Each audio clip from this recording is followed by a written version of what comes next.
আদরের ছোট বোনকে বাঁচাতে নিজের বিক্রি করতে চান অসহায় বড় ভাই রাশেদুল। মাত্র 11 বছর বয়সেই মরণ ব্যাধি ব্লাড ক্যান্সারে আক্রান্ত মুন্নি আক্তার। গত 3 বছরে মুন্নির চিকিৎসা করাতে স্থাবর অস্থাবর সব শেষ করে পরিবার হয়েছে ঋণগ্রস্ত।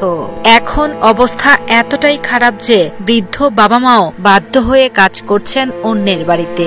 বর্তমানে অর্থাভাবে থেমে গেছে আদরের ছোট বোনের চিকিৎসাও, তাই বাধ্য হয়ে নিজের বিক্রি করে হলেও ছোট বোনকে সুস্থ করতে চান রাশেদুল। আমি বাঁচতে চাই, আমার আব্বু আম্মু কান্না করে, ভাই কান্না করে। আমার যদি কেউ কিডনি নিতে, আমি সব এই মাটির উপর আছি ভাই, আমি কিডনি বিক্রি করে হলে আর চিকিৎসা করে। যদি ডাক্তাররা কইতে বলে 5 লাখ 10 লাখ টাকা দিয়ে ভালো হইবে, আমি বাড়ি ভিটে দরকার বিক্রি করে চিকিৎসা করি। রংপুরের হাজিরহাট বালাপাড়া এলাকার বাসিন্দা হতদরিদ্র আনারুল হকের ছোট মেয়ে মুন্নি।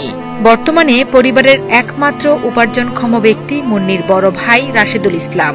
বেকারের ডেলিভারি ম্যান হিসেবে কাজ করে তার মাসে উপার্জন মাত্র 10 থেকে 15,000 টাকা। কিন্তু বোন মুন্নির ওষুধ বাবদি প্রতি মাসে প্রয়োজন হয় 12 থেকে 15,000 টাকা। এর সঙ্গে 8 সদস্যের পরিবারের খাবার খরচ। নিরুপায় হয়ে মুন্নি রাশেদুলের বৃদ্ধ বাবা মা কাজ করছেন অন্যের বাড়িতে। এখন অবস্থা এতটাই খারাপ যে একদিকে মুন্নির চিকিৎসা, অন্যদিকে ঋণের চাপ, সব মিলিয়ে দিশেহারা হয়ে পড়েছেন পরিবার। বর্তমানে কান নাই যেন তাদের একমাত্র সঙ্গী।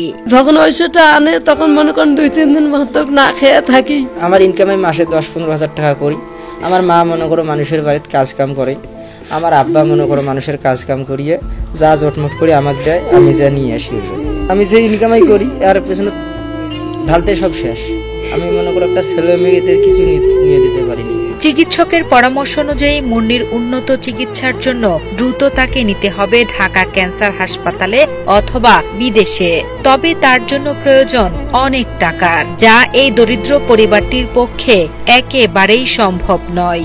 এই অবস্থায় মুন্নিকে বাঁচাতে আর্থিক সহযোগিতার জন্য সরকার সহ দেশের হৃদয়বান ব্যক্তিদের কাছে আকুতি জানান পরিবার। আমার হাতে পয়সা করি নাই, আমার মেয়েকে বাঁচান। ছোট্ট মুন্নির কষ্ট দেখে ব্যথিত এলাকাবাসীরাও।